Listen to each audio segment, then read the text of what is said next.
Welcome to part two of Upending the Empire. We're going to be talking about Sun Yat-sen, and here's a picture of Sun Yat-sen, and I want to talk more about him. So there were, he was one of the intellectuals, and he spent some time in Japan and introduced new political concepts of Minzu, nation, Minquan, civil rights. Minzu主义 is democracy, 社会主义 is socialism, 共和国 is republic, and 革命 is revolution. And you can see some street signs, and these are from Taiwan, Minquan, Xilu, Minquan, West Road, Xinsheng, North Road. So these are Minzu East Road, Minquan East Road.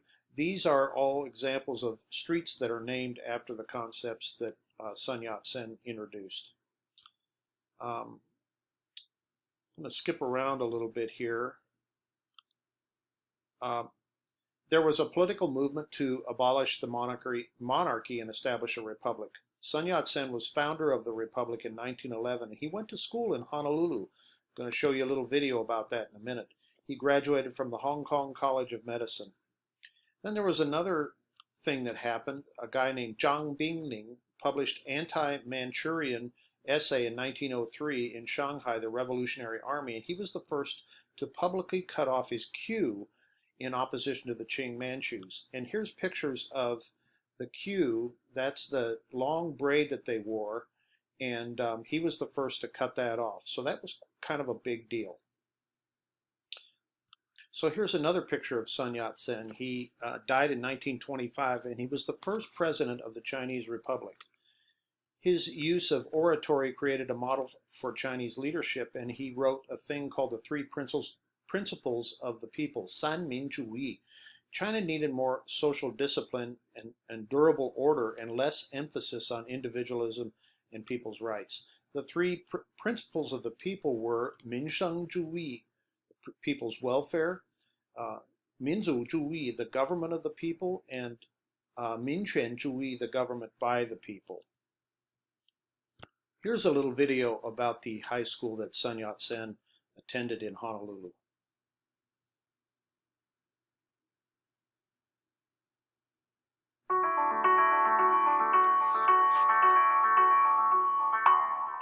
We are honoring Dr. Sun's 150th birthday. He's our most famous alum, and most people know him as the father of modern China.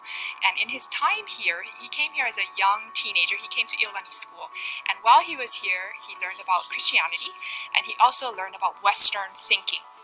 In many of his writings, he talked about the things that he learned in Hawaii in his time were things that really gave him the groundings for his philosophies.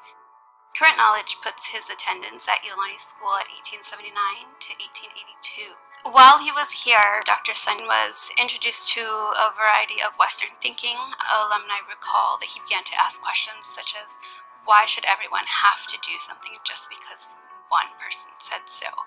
And so we see his ideas about government for all people beginning to form. So after Dr. Sun Yat-sen's time here in Hawaii, he went on to lead the resistance that would eventually in 1911 overthrow dynastic rule in China. He becomes the first provincial president, and that is how he gets his name of the father of modern China.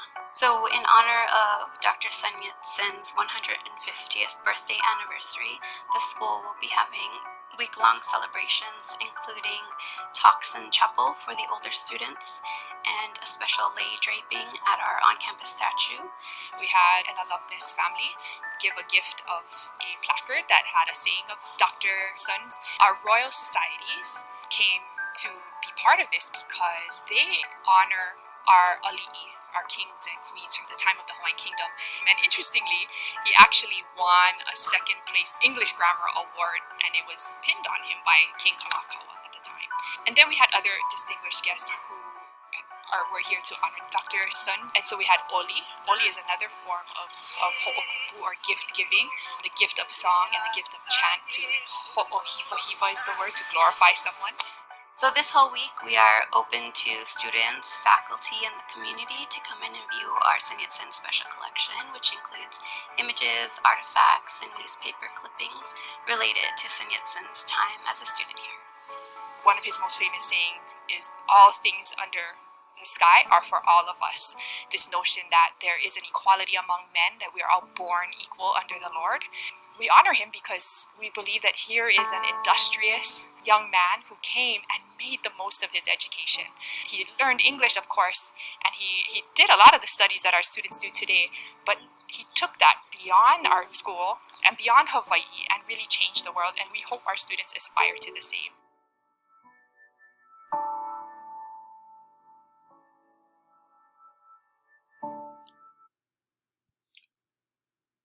So this concludes part 2 of Upending the Empire, and I'll see you again in part 3.